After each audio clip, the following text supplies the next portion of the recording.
আগামী 2026 সনের ফেব্রুয়ারি মাসের প্রথম দিকে জাতীয় সংসদ নির্বাচন অনুষ্ঠিত হতে যাচ্ছে। এই নির্বাচন অত্যন্ত গুরুত্বপূর্ণ নির্বাচন, কেননা দীর্ঘ প্রায় 16টি বছর পর এই প্রথম একটি সার্বজনীন সর্বোচ্চভাবে নিরপেক্ষভাবে একটি নির্বাচন অনুষ্ঠিত হতে যাচ্ছে। এই নির্বাচন তাই জাতির কাছে অত্যন্ত গুরুত্বপূর্ণ।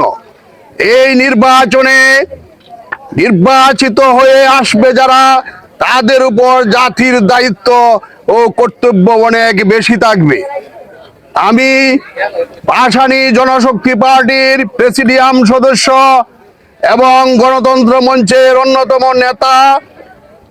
পাষাণী জনশক্তি পার্টি এবং গণতন্ত্র মঞ্চ, আপনারা জানেন, বিএনপির সাথে ঐক্যবদ্ধভাবে আমরা দীর্ঘদিন ধরে লড়াই করে আসছি। আমাদেরকে এখনো নমিনেশন দেওয়া হয় নাই। 2-4 দিনের মধ্যেই বিএনপির পক্ষ থেকে গণতন্ত্র মঞ্চকে কমপক্ষে 20টি সিট ছেড়ে দেওয়া হবে। আমি আশা করি এই 20টি সিটের মধ্যে আমারও একটি সিট থাকবে এবং এই সিট আমার থাকলে আমি অবশ্যই নির্বাচন করব। এছাড়া বিএনপির সাথে যদি আমাদের বনিবনা না হয়, আমরা যদি আলাদাভাবে নির্বাচন করি গণতন্ত্র মঞ্চের পক্ষ থেকে, তাহলেও আমি এই নান্দাইল থেকে আগামী জাতীয় সংসদের নির্বাচনে অংশগ্রহণ করব।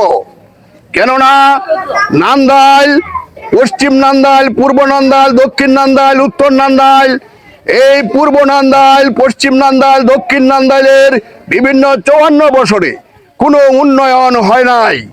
শুধুমাত্র পশ্চিম নান্দাইলে যে সমস্ত এমপিরা নির্বাচিত হয়েছিলেন, তারাই শুধু নির্বাচনে অংশগ্রহণ করার পর নির্বাচিত হয়ে তাদের এলাকায় উন্নয়ন করেছেন।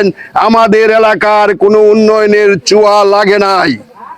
এই জন্য আমি এই এলাকার পক্ষ থেকে, এই এলাকার সাধারণ মানুষের পক্ষ থেকে এই উন্নয়নের ছোঁয়া এই এলাকার মানুষকে দেওয়ার জন্য আমি আগামী নির্বাচনে অংশগ্রহণ করবার আগ্রহ প্রকাশ করছি।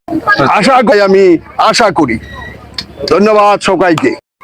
আগামী 2026 সনের ফেব্রুয়ারি মাসের প্রথম দিকে জাতীয় সংসদ নির্বাচন অনুষ্ঠিত হতে যাচ্ছে।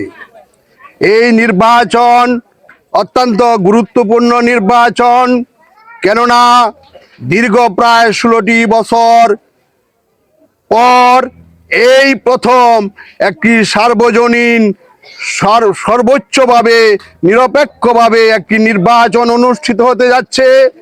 এই নির্বাচন তাই জাতির কাছে অত্যন্ত গুরুত্বপূর্ণ।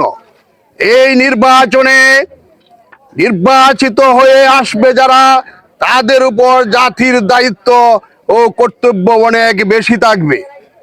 আমি পাষাণী জনশক্তি পার্টির প্রেসিডিয়াম সদস্য এবং গণতন্ত্র মঞ্চের অন্যতম নেতা। পাষাণী জনশক্তি পার্টি এবং গণতন্ত্র মঞ্চ, আপনারা জানেন, বিএনপির সাথে ঐক্যবদ্ধভাবে আমরা দীর্ঘদিন ধরে লড়াই করে আসছি। আমাদেরকে এখনো নমিনেশন দেওয়া হয় নাই। 2-4 দিনের মধ্যেই বিএনপির পক্ষ থেকে গণতন্ত্র মঞ্চকে কমপক্ষে 20টি সিট ছেড়ে দেওয়া হবে। আমি আশা করি এই 20টি সিটের মধ্যে আমারও একটি সিট থাকবে এবং এই সিট আমার থাকলে আমি অবশ্যই নির্বাচন করব। এছাড়া বিএনপির সাথে যদি আমাদের বনিবনা না হয়, আমরা যদি আলাদাভাবে নির্বাচন করি গণতন্ত্র মঞ্চের পক্ষ থেকে, তাহলেও আমি এই নান্দাইল থেকে আগামী জাতীয় সংসদের নির্বাচনে অংশগ্রহণ করব।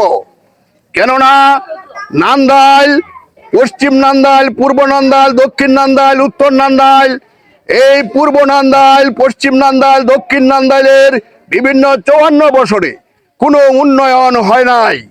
শুধুমাত্র পশ্চিম নান্দাইলে যে সমস্ত এমপিরা নির্বাচিত হয়েছিলেন, তারাই শুধু নির্বাচনে অংশগ্রহণ করার পর নির্বাচিত হয়ে তাদের এলাকায় উন্নয়ন করেছেন।